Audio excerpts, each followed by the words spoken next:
Hello there, everybody, and welcome back to WOOF Wednesdays. It is the first of the month of June. Welcome to June as we rapidly approach summer here. Kind of odd now that there are no active Husky games that we cover.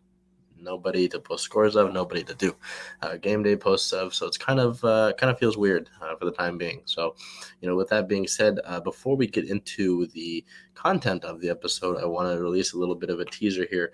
I've got a few of these, well, more than a few, but some of these matchup pucks that I'm going to give away here pretty soon, as well as one of these bad boys.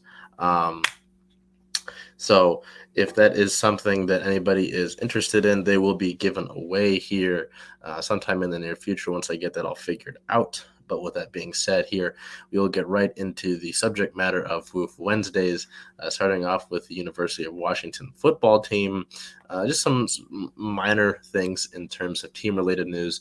The Huskies would find out the dates and broadcast locations of 5 different contests scattered throughout their schedule. They're not all like the first 5 or any consecutive period of time, just 5 of those games. So on September 3rd versus Kent State, the Huskies will play with a 7:30 p.m. Pacific time start on Fox Sports 1. September 10th versus Portland State is a 1 p.m. Pacific time kickoff on the Pac-12 network in the state of Washington. So if you're in Washington State, turn on Pac-12 network, you'll have the Huskies game versus Portland State. Portland State, obviously, Vijay Malo, a O'Day alum. So that'll be a fun game to see.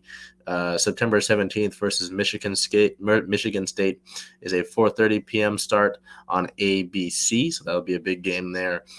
Taking on the Spartans. September 30th at UCLA. That is a 7:30 p.m. start on ESPN.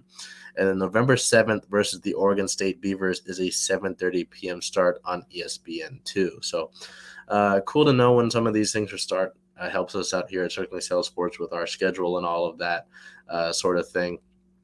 But I don't know. I mean, it's not too much. They're not exactly ideal to play an opponent like Kent State at 7:30. Obviously, we look back at Montana last year, so I don't want to necessarily downplay any of these opponents. But interesting to look at. Not Portland State at 1 o'clock on the 10th. Playing Michigan State is a big deal already, let alone being on ABC. UCLA at 7:30. And then Oregon State there as the Huskies look for a rematch there. Playing UCLA for the first time in a little bit. So these will all be exciting games, obviously, but just interesting to see how they fall out in terms of broadcast locations as well as timing. And then on the 25th, Lincoln Keenholz included UW in his Final Four schools. He is a 6'3" quarterback from T.F. Riggs High School in South Dakota. A 3-star quarterback is also a multi-sport athlete, showing some prowess in the basketball court. Is going to be taking his official visit to the University of Washington on the 23rd of June. Out of North, so he's got his Final Four is really interesting to me. It's North Dakota State, University of Wisconsin, University of Wyoming, and then Washington. Kind of an interesting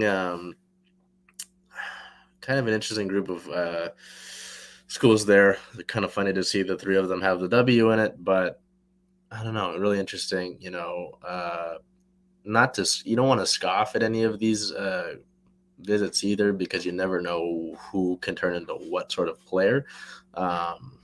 But certainly interesting to just kind of look at the other places that he's holding in his top 4 and consider the fact that the University of Washington is in that top 4. So we'll be monitoring that as well as other sort of commitments and things like that as they continue, as we head over to baseball playing in the inaugural Pac-12 baseball tournament, beginning that tournament with a matchup against Oregon State on May 25th. Oregon State, one of the best teams in the country. So not exactly an easy thing to start the tournament off with, but it was I got like hiccups or something, double elimination tournament. So UW, if they had lost that game, they would have had another chance anyway, which they would.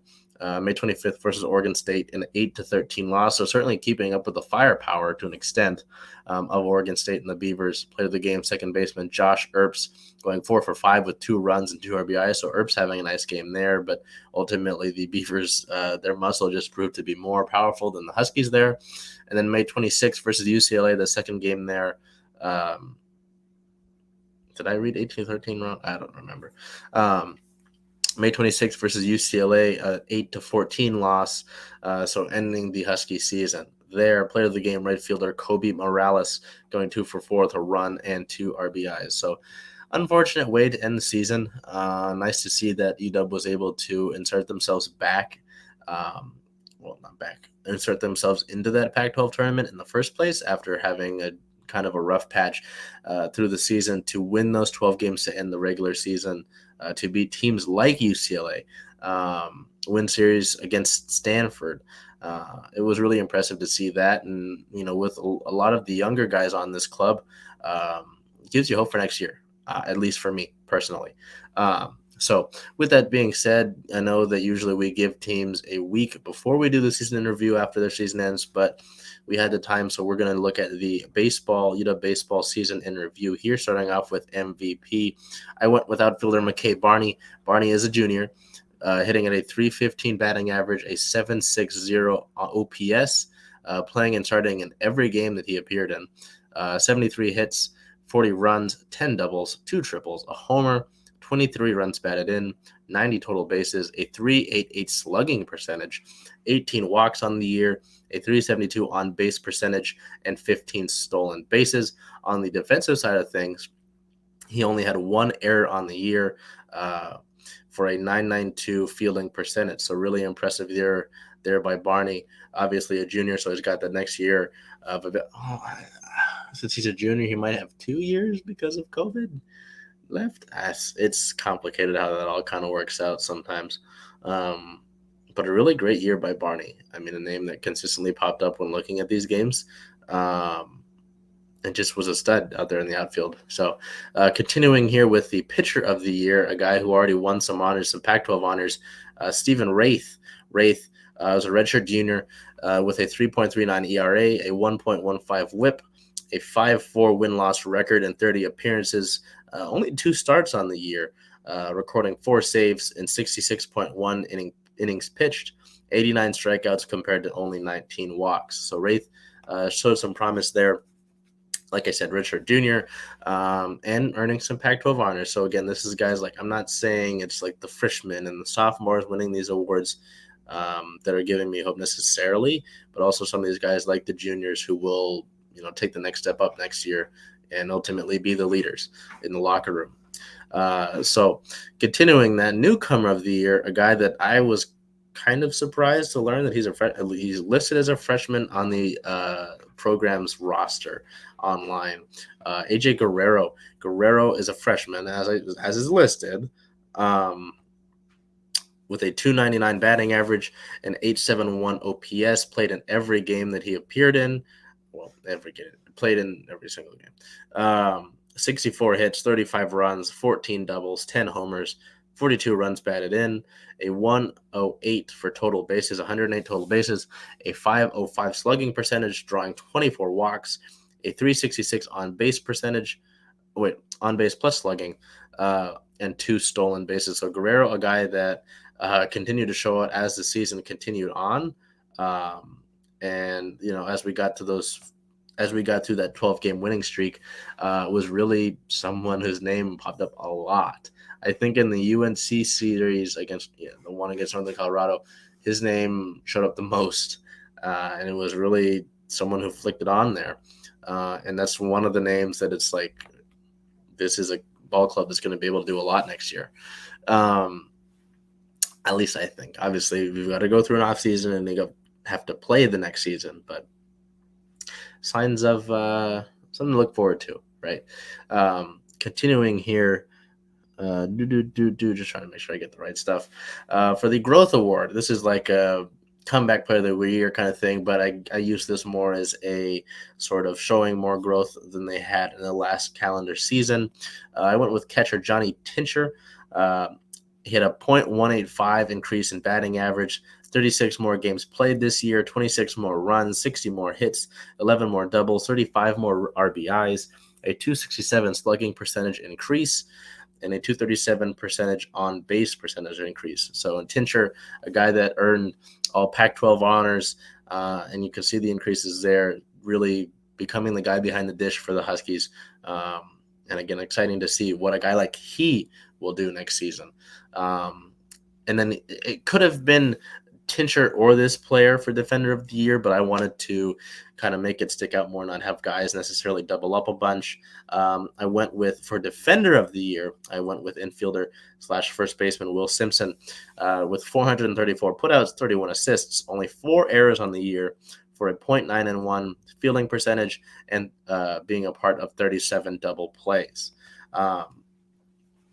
Simpson is another guy that you look at this Husky ball club and it's like, hey, there are some solid pieces for you next season to really improve and be a better baseball team. And just to put work in the offseason, add some guys in this upcoming class and just improve and see that form that you had to end the year and try to sustain that throughout the rest of the entirety of a regular season. So looking over here to game of the year, I went with May 8th versus UCLA, a 4-3 walk-off win. A walk-off win to end the series to get the sweep of UCLA. This was one of the moments during that 12-game winning streak. I was like, hey, these guys are for real. They're closing out the year on a hot streak, and it's no joke. You know, you can win games hot, sure, come out and ambush a team, but can you win the close games? Can you come back? Can you mount a 9th inning comeback? And they did a couple of times throughout that win streak, I believe. So that May 8th game versus UCLA at home, a 4-3 walk-off win, scoring 2 runs in the 9th inning. Biggest strength, finding that spark late. I mean, this was a ball club that was below 20 wins, I think, heading into one of the 2 final months of the season, and they hit that win streak. And they were able to really find things and start clicking. Was it a little bit too late? Maybe not necessarily. I would, consider getting into the tournament, Pac-12 tournament. That's solid for where you were at the midway point of the season. But this year, I mean, that's what it was to me. Area to address, I would say consistency. This is something that you need to be able to do day in and day out, or at least for the majority of the season, if you want to be considered anything serious. At the University of Washington, there's so much. You're one of the more well-known universities in the country. There's a standard to be upheld, right? And so that doesn't go for just the football team. I'm only saying that because not enough people pay attention to the softball team, to the volleyball team, right? So this is something, consistency is something that you have to uphold. Starting pitching, I don't really want to throw starting pitching in there, but you'd want to get some more consistency in that regard as well. You got to be able to give your team a chance on the mound, as well as the defensive side of the ball. But I would say that the firepower to an extent was there. But at the end of the day, it all bundles up into consistency, right? Things to look forward to. I've said it throughout the segment. You've got these younger guys on this team that some of them will become seniors in the junior regard and then lead a team. And then some of these guys like Guerrero, being in that first year or two, have more room to grow. And then, they have roles to fill, they have shoes to fill, and maybe they shine in that regard, right? So that's what I'm really looking forward to see some of these guys come back next year. Obviously, some of the guys in this upcoming class come in as well, but some of these guys that may take another jump as we head into the offseason now for baseball. So they finished their record 30-26, 8th in the Pac-12, and overall, guys, solid year, really solid year, way to finish it out, and looking forward to next year. So we head over to softball. It is our end of the season review for softball. So same format here. We go over to MVP, and it's hard to argue that it was not Bailey Klingler. So obviously we went with Bailey Klingler here, who played a little bit over the outfield, played a good amount of time at shortstop, played a good amount of time at third as well, mixed some time over at second base as well, I believe. But anyway, had a 434 batting average. Yes, a 434 batting average, a 1.448 OPS, playing in every game, 75 hits, 46 runs, 13 doubles, 2 triples, 24 homers, 71 runs batted in, 164 total bases, a 948 slugging percentage, 23 walks, a 500 on base percentage, and 3 stolen bases. On the defensive side of the ball, obviously earning Pac-12 defensive honors. 57 putouts, 70 assists, a 948 fielding percentage, and 2 double plays. I would nitpick one thing, and that would be the 7 errors she had on the year. But at the end of the day, you're in all Pac-12 honors defensively. You can't complain about much. And was as well as the offensive impact that Klingler has had, somebody that is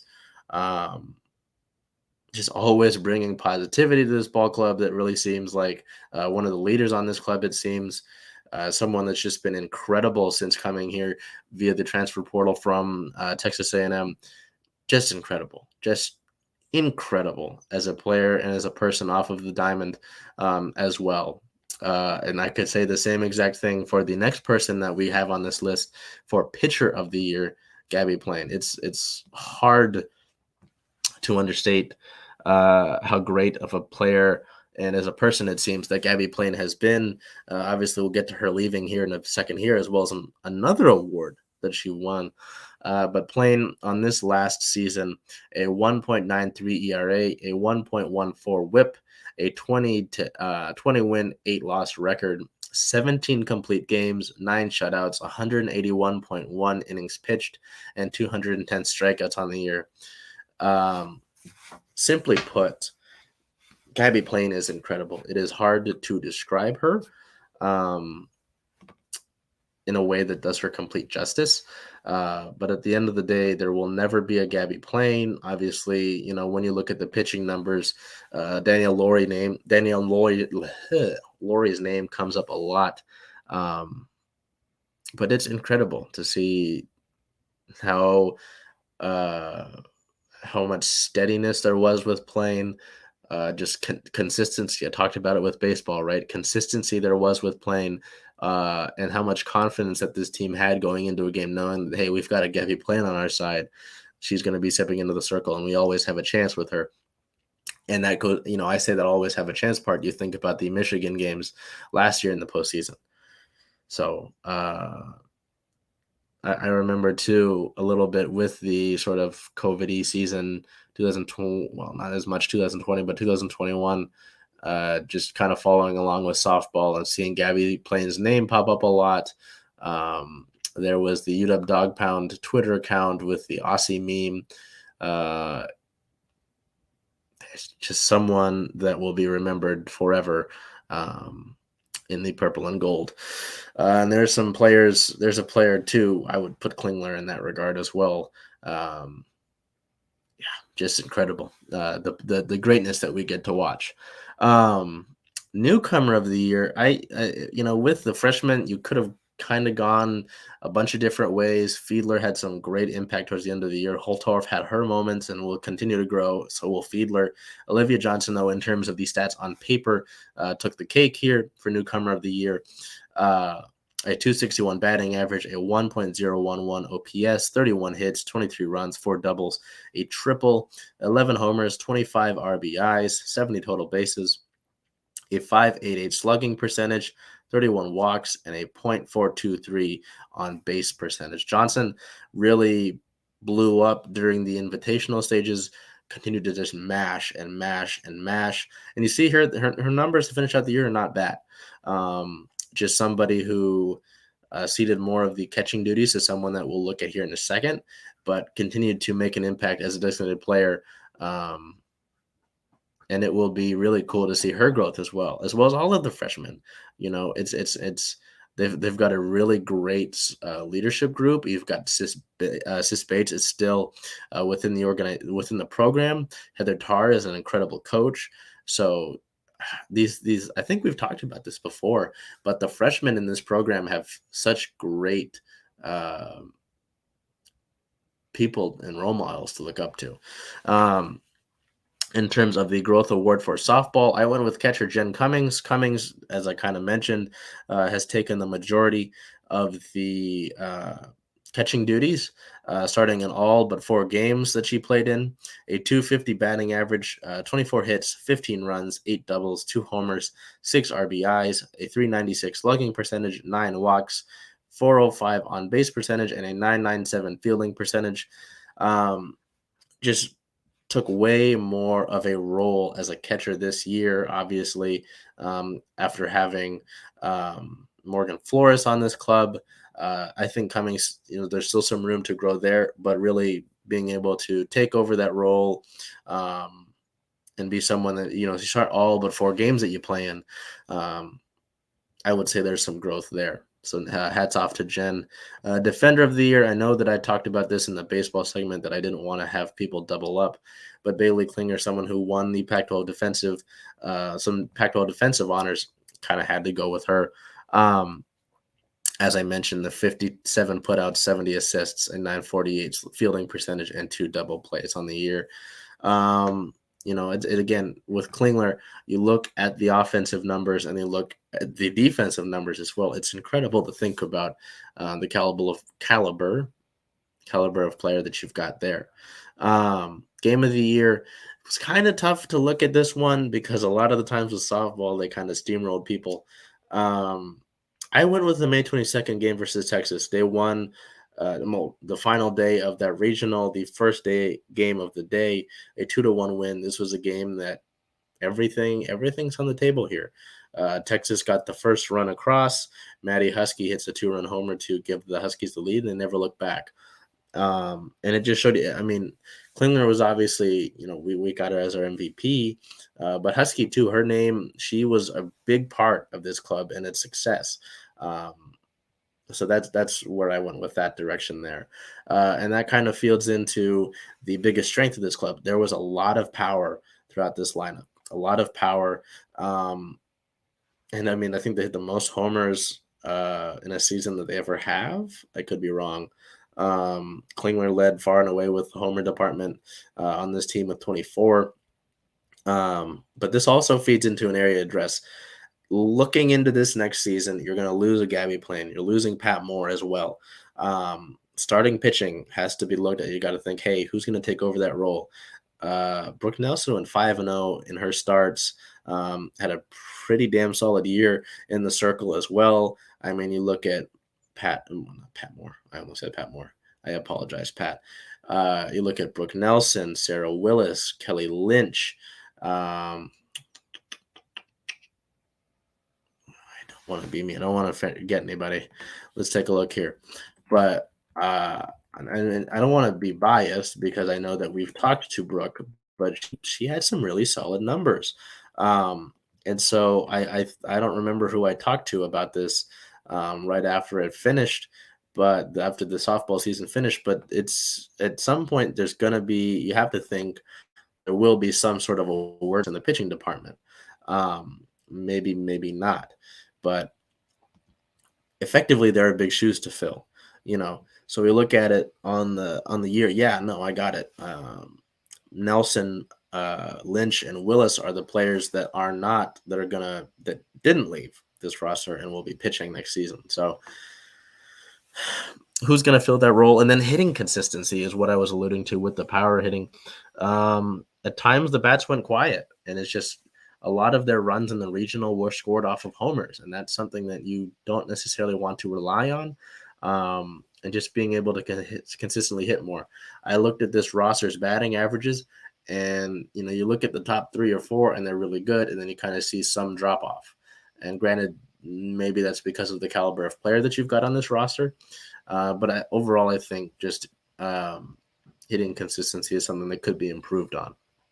So, with that being said, things to look forward to. Another year of Bailey Klingler. She will be back next season. And then a largely returning roster. Granted, there is the possibility of transfer portal. But the only players that are going to be moving on, at least that I know of, are Gabby Plain and Pat Moore. So you think about that. that's a pretty large returning roster. So we'll ultimately have to see about that in the offseason, and we'll obviously keep you updated on that. But certainly things to look forward to overall. Always really happy with softball. They continue to be a incredible program at this university that since we've been doing this show, and obviously beforehand, but in regards to the show, since we've been doing this show, have always been good. And always, it's like I remember with Bennett when we were recording the podcast mainly, he was going, "Hey, these softball scores are incredible." It's like, yeah, they are. So we head over to team-related news on the 26th. Gabby Plain was named the 2021 Seattle Sports Star of the Year. She is the fifth Husky named the Sports Star of the Year, joining Sis Bates, Ali Aguilar, Danielle Laurie, and Becky Newbury. And I apologize, I misspoke. Fifth softball Husky named the Sports Star of the Year, ranking top 10 in program history and career ERA, appearances, games started, wins, saves, complete games, shutouts, innings, innings pitched, strikeouts, and winning percentage. Again, it is really hard to sum up Gabby Plain's career because she'll go down as one of the top two pitchers in this program of all time. I'm not going to sit here and compare. That's not what we're going to do. But it isn't really notable to look at all she did, see that she was recognized by the Seattle Sports Commission, and really just a nod of the cap. And excited to see what she does in AU softball. And also on the 26th, Bailey Klingler earned the number 3 overall spot in Softball America's top 10 players of the month. Klingler, again, just like with Plain, hard to really put their impacts into words. And me, sometimes I ramble on, so best to not have me do that. So with that being said, we close the door on softball and baseball for their seasons. And yeah, it's gonna kind of be quiet here for a little bit. We're going to begin the month of June, obviously. And it'll be really interesting to see when things start to pick up. We'll obviously keep you updated on that, as well as on the social medias. Like if you follow us here